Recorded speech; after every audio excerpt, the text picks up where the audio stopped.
South Africa is preparing for a national dialogue, and it could shape the country's future. The expectation is that the critical voice of young people is elevated and amplified in this conversation, with young people facing some of the nation's toughest challenges like unemployment, access to education, crime and political instability.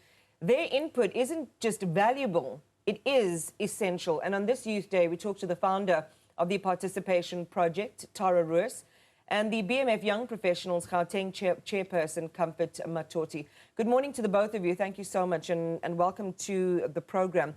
Comfort, we've seen both yourself and Tara, right, talking a lot about the issues around transformation, but transformation on the terms of young people. How do young people set those terms in South Africa? Are they centered in South Africa's transformation conversation? Are they at the places where policy and decisions are being made?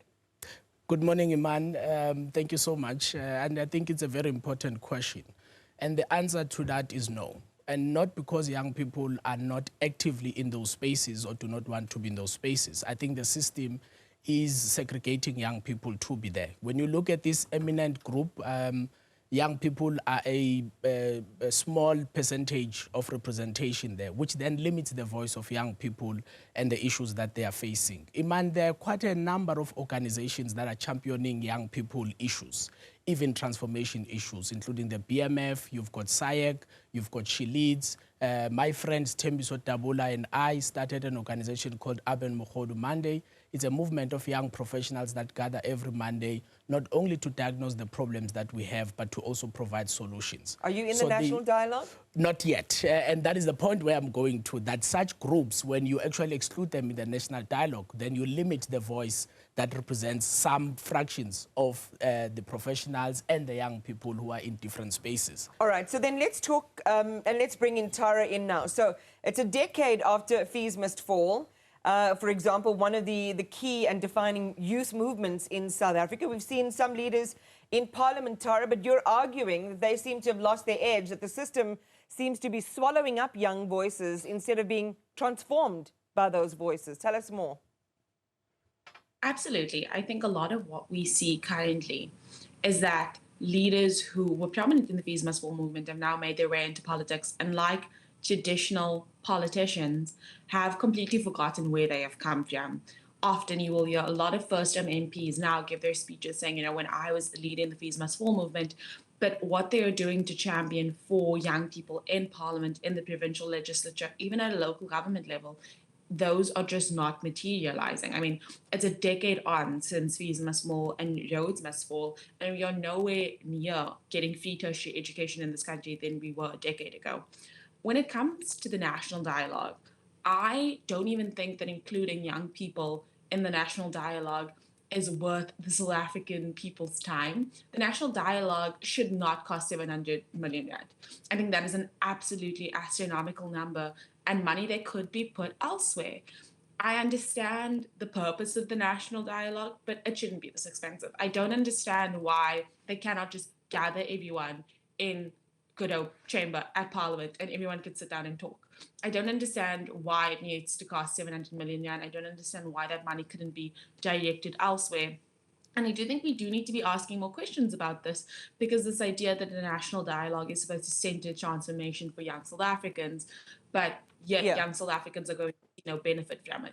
So just a quick answer to this. So you think that young people who were prominent voices and who really came to symbolize protest have been subsumed in their roles, that they've just been reduced to tokens in government? Absolutely.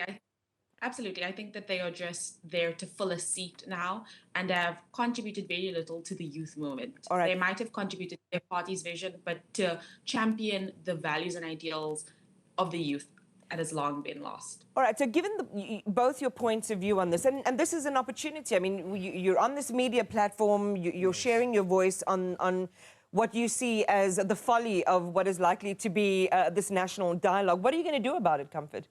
Well, firstly, we need to ensure that we champion our voice as this eminent persons group is rolling out. I saw the president will have the first meeting on the 15th of August. But as I've said in my first point, Iman, the deliberate exclusion of other youth formations just like Tara is saying, is what even balloons this amount to 700 million, because you have people who assume they still need to go and conduct research. I mean, there's enough research. The problem we have is a triple crisis. It's unemployment that cannot be reduced, that cannot be contained. It's widening inequality that on day-to-day basis, you can't even afford a bottle of water. And it's poverty that has never been resolved. I mean, it's 49 years since the 1976 generation fought for free education. Me and you sitting here and Tara, joining live, we can agree that quality, decolonized, free education is far from being achieved. And that is because young people are not being put in these rooms. But what we have to do, obviously, we have to ensure that we follow how this eminent group is going to happen, and we ensure that we put our submissions, and we also need to even write to the president to propose a reformed model of how this eminent group needs to be reformed. Because we don't want people who will be coming to us in dialogues, asking us what is the problem, but we want people who are going to be proposing solutions. Maybe before Tara comes back in, let me just give you a few propositions that this eminent group needs to take into consideration. For an example, the NYDA, Iman, you need to change it from an agency to be a development finance institute. You need to increase its budget from 1 billion to 10 billion. You need to ensure that you propose institutions that are going to assist young people by preparing good business case in which they are going to have businesses that will be scalable and that will make them to participate in the economy. Because at the exclusion of that, you have them wandering in the streets, they then going to participate in crime, they're going to participate in unmonitored actions and activities, which would be a negative effect to our country. So as young people, we need to ensure that we do show face, but also showing face from us is not enough. We need to have those who are decision makers, government, even business, supporting young people. And by doing so, they need to ensure that all activities, including this eminent group, young people must be 50% plus one. That shows that you have a foresight of what the outcomes of this national dialogue is going to be in the next 10, 15, 20 years. I mean, Tariq, you know, what government has said is, look, this is an idea we've mooted, this is the design that we've created, but we don't want to center ourselves in it. We want to make sure that ordinary people are centered, that this is not a top-down, controlled dialogue, that it's something that does become organic and inclusive. You don't see that happening in this design? Ultimately, this is just another PR exercise for the junior government. If you would like to center the South African citizen, you grow the economy, you stop crime, you try and even edge at our current gender-based violence crisis. You do not host 700 million talk. It's quintessentially a TED talk is what the government is hosting. I don't understand why we are even simply entertaining this idea that it is going to relay anything of substance or anything productive to the ordinary South African citizen.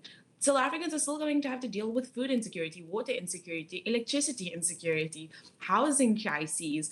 All those issues will still exist after the national dialogue. Furthermore, it's not going to move the needle in kind of large-scale racial tensions that we currently see boiling up in South Africa. If we look at the recent defectors of the 49 Afrikaners, those have caused a lot of tensions, and I think the idea is that you need this kind of national unification moment. National unification is not going to happen with 700 million talk. It's not going to happen. This is just a PR exercise. It's a empty pot of money for more people to take from, and it's not going to help South Africans. I think the national dialogue should be cancelled. We as the Participation Project, as amongst many other civil society organizations, have written individually to all the eminent members of the current list that was released, asking them to withdraw. Yeah. Because the national dialogue, regardless of what we say as the South African public, will happen as long as the government says so and finds bodies to put on that panel. But if individuals in their personal capacity can come to realize that this is just a complete waste of time and money, and they are going to gain nothing from this other than saying, I was a part of the national dialogue, then it won't go forward. That money could be used to build a school. It could be used to help ordinary South Africans. We do not need a national dialogue. We don't need a blatant image of fake transformation paraded in front of the South African citizens. What we need is real change, and this isn't going to achieve real change. I mean, I can almost imagine the spluttering and the guffawing, or not the guffawing, the spluttering really from the presidency, hearing you say, this is nothing more, just to paraphrase what you said, than a grand, TED talk of sorts. Yeah. But I want to talk then about, okay, so we can see that the both of you have taken initiative through other young people. You've created different organizations. You've created movements for participation. But if we think about real participation, I mean, one of the key markers, let's say, it would be the elections of last year. And we saw youth participation in those elections decline from previous years, for example, between 2019 and 2024. Are there enough young people who are galvanized, connected, and wanting to be a part of this, or do those who might be termed apathetic form the majority of those who constitute young people in our country, Comfort? My estimation is that they do form a majority. And why Who forms a majority? The ones who are neglected, right, as you have said. And what makes them to form a majority is because the literacy rate in this country is very high. People know and understand the importance of voting, and they know the power that it holds. But why young people then get to be discouraged is that the political movement system that we have as an ecosystem, it's not wide and it doesn't have a lot of options, right? Because exactly as you are saying, we have an increase of political parties almost each and every election season. But we then have a constant decline, which is mostly focused on young people of citizenry participation. And that shows that there is lack of appetite in terms of how the political ecosystem is currently. Yes, it means that it ought to be changed. And these formations that I've counted, and including Tara's formation or other organization, are the ones that need to then galvanize and convene to then form a new political ecosystem. Because if there is a constant decline and a constant increase of political parties, it's a show that there is no appetite. What you are selling to these young people that are aggrieved, that have decided not to even participate in the electoral system, is showing that they're not consuming what is being produced. So we then need to have a reform in that political space to ensure that that group which is neglected, it's isolating itself because of dissatisfaction, because of not having enough options in the pool, then are able to be accommodated and consumed so that they are part of the system and part of this transformation that we are calling for. Tara, your thoughts on galvanizing young people who might be on the periphery or who are defined as apathetic? I think that particularly in the civil society organization world, we focus a lot on this idea that young people are apathetic, and it's their fault that they have no one to vote for. I fight really strongly against that idea. No political party is perfect, no politician is perfect, but democracy is a working relationship. And you cannot just vote every 5 years and expect it to miraculously change something. Voting is extremely important. And I think this idea that young people are not voting, it is somehow the institution's fault or the political party's fault. No politician will ever be perfect. No politician will ever do the right thing. But it's your responsibility, your right, something that many South Africans marched for, many South Africans died for you to be able to vote, for you to be able to make a decision regardless of whether or not it's the most perfect decision in the world, and then let the politicians get in a room and sort it out for themselves. There were 52 political parties on that ballot. This idea that 11 million people couldn't pick one, I think, is preposterous. I think that it's a complete disregard for South African democracy ideals and values. And if you don't vote, I think you should be ashamed of yourself. I don't think that we should almost hover around this idea and baby South Africans, specifically young South Africans, because they're adults. I mean, as much as they're young South Africans, they're adults who can make grown adult decisions, and not voting is a grown adult decision that you should be ashamed of, because voting is extremely important. And what happens is you make your decision, regardless of what that may be. Politicians get in the room, they'll get into parliament, and they'll make their decisions. And then you as a young South African, or South Africans at large, will monitor their decisions, as we do as democracy and as the relationship is set up. But I don't think this idea that we now, we don't need to start new political parties. There are so many civil society organizations doing the work, getting young people out there just to vote, making voter research, education tools. There are so many things that are happening currently. And I think that as much as we call on government to take more responsibility for their actions, we also need to call on young people to wake up, because unfortunately, democracy is a very fragile relationship. And I mean, we're very grateful to live in a country where I can get on national TV and say the government is hosting a national TED Talk by spending 700 million yen. That right and freedom of speech is not allowed in most countries.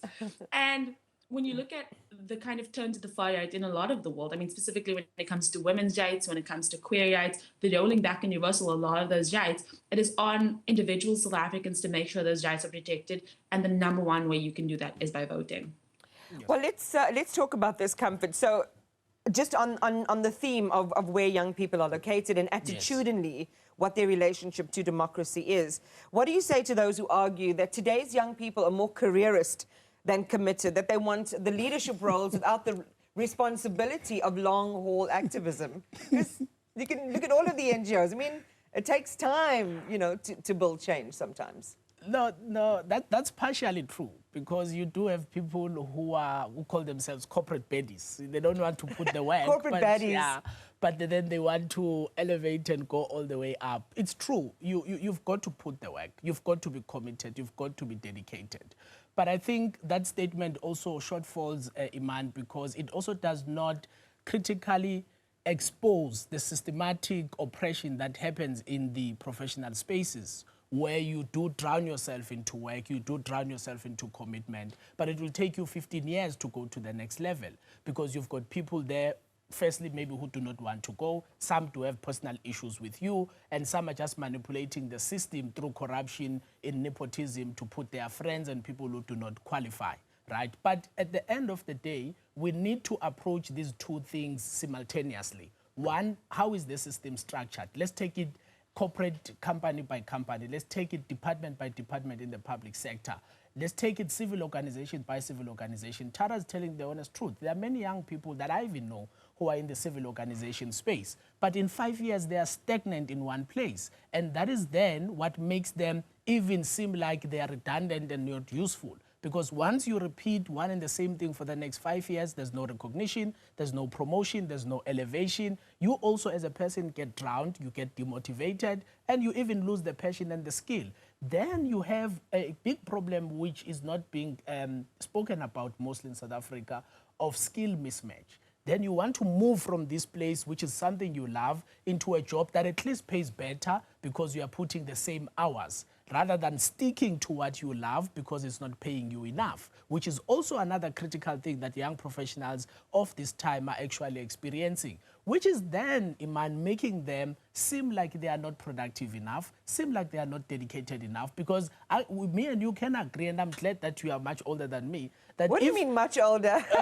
Relatively, because if you are not paid well at Newzroom Afrika and SABC says I can pay you well with the same hours that you are putting in, without thinking twice you are going to jump. But is SABC your passion? Is ENCA your passion? So those are the things that young people then get to be trapped into, Iman. Yeah, well, Comfort, we can have another conversation about my media moves. It seems you've been watching closely. Let's have coffee. We will, but thank you for coming in. I think, thank you to the both of you, Tara, Roos, and Comfort, Matoti, just sharing the youth perspective on these. I don't think it's going to be the last conversation, because I do think we need to center it more and amplify it more. Really do appreciate your time this morning. Well,